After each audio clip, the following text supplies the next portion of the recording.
Class 9 की exercise 13.6 का जो क्वेश्चन नंबर 3 है, क्वेश्चन में हमसे बोला गया है a soft drink is available in 2 PACS.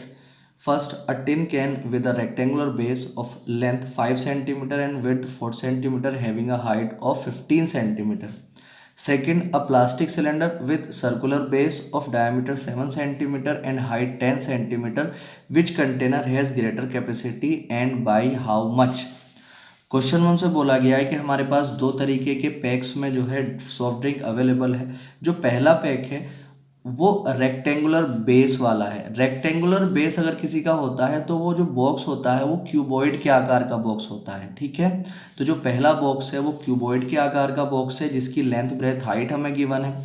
और जो दूसरा जो बॉक्स है हमारे पास, दूसरा जो पैक है वो क्या है, वो सिलेंड्रिकल पैक है. जो दूसरी तरह का पैक है वो सिलेंड्रिकल पैक है और उसके लिए हमें डायमीटर गिवन है, हाइट गिवन है. हमें ये बताना है इन दोनों में से जो है किसकी कैपेसिटी जो है वो ज़्यादा है. देखिए, जब भी हमें कैपेसिटी फाइंड करनी होती है तो हम वॉल्यूम निकालते हैं. तो हम पहले जो पहला वाला जो पैक है, जो पहला वाला कंटेनर है उसका वॉल्यूम निकालेंगे, फिर उसके बाद जो दूसरा वाला है उसका वॉल्यूम निकालेंगे. जब दोनों के वॉल्यूम आ जाएंगे तो हम बड़ी आसानी के साथ कंपेयरिंग कर पाएंगे. तो सबसे पहले हम बात करते हैं पहले वाले पैक की. तो 4 फर्स्ट पैक. जब पहले वाले पैक की हम बात करेंगे तो ये जो है ये क्यूबॉइड के आकार का है. इसकी एल, बी और एच हमें गिवन है. एल कितना है 5 सेंटीमीटर और बी कितना है 4 सेंटीमीटर और एच कितना है 15 सेंटीमीटर. ठीक है, तो the volume of first pack, तो L into B into H करके निकाल लेंगे इसका वॉल्यूम. L कितना है 5 इंटू बी कितना है 4 और इंटू एच कितना है 15. 5 4 ज़ा 20 और मल्टीप्लाई 15, 15 दूनी 30, तो ये आ जाएगा 300 सेंटीमीटर क्यूब. तो हमने जो पहला वाला कंटेनर था उसका जो वॉल्यूम आ चुका है वो 300 सेंटीमीटर क्यूब आ चुका है. अब हम जो है सेकेंड पैक के लिए बात कर लेंगे. तो 4 सेकेंड पैक. जब सेकेंड पैक के लिए हम बात करेंगे तो जो सेकेंड पैक है वो जो है सिलेंड्रिकल है. अगर हम बात करते हैं तो इसका डायमीटर हमें गिवन है, डी कितना है 7 सेंटीमीटर, तो आर आ जाएगा 7/2 सेंटीमीटर.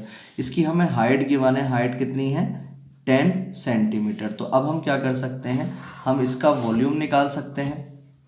जब हम इसका वॉल्यूम निकालेंगे तो the volume of second pack. जब सेकेंड पैक का वॉल्यूम निकालेंगे तो सिलेंडर का जो वॉल्यूम होता है वो होता है पाई आर स्क्वायर एच. तो पाई की वैल्यू 22/7 और आर आपके पास कितना है 7/2 के ऊपर पावर 2 और इंटू एच कितना है हमारे पास 10. तो जब इसको कैलकुलेट करेंगे 22/7 मल्टीप्लाई 7/2 मल्टीप्लाई 7/2 मल्टीप्लाई 10. 7 से 7 कट जाएगा, 2 से 5 टाइम कट जाएगा और 2 से 11 टाइम कट जाएगा. हम देखेंगे हमारे पास ऊपर आ जाएगा 11 मल्टीप्लाई और यहाँ पर आ जाएगा 7 और मल्टीप्लाई 5.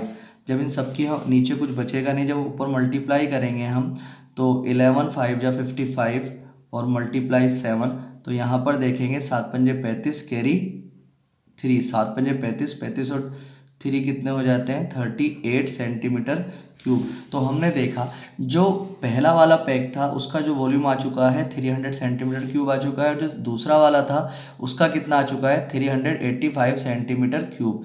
तो इसका जो है 85 सेंटीमीटर क्यूब जो है ज़्यादा है, यानी कि इसकी कैपेसिटी सेकंड वाले की 85 सेंटीमीटर क्यूब ज़्यादा है इससे, क्योंकि इसका 300 है, इसका 385 सेंटीमीटर क्यूब है. तो हम लास्ट में लाइन लिख देंगे the cylinder has the greater capacity by 85 centimetre cube.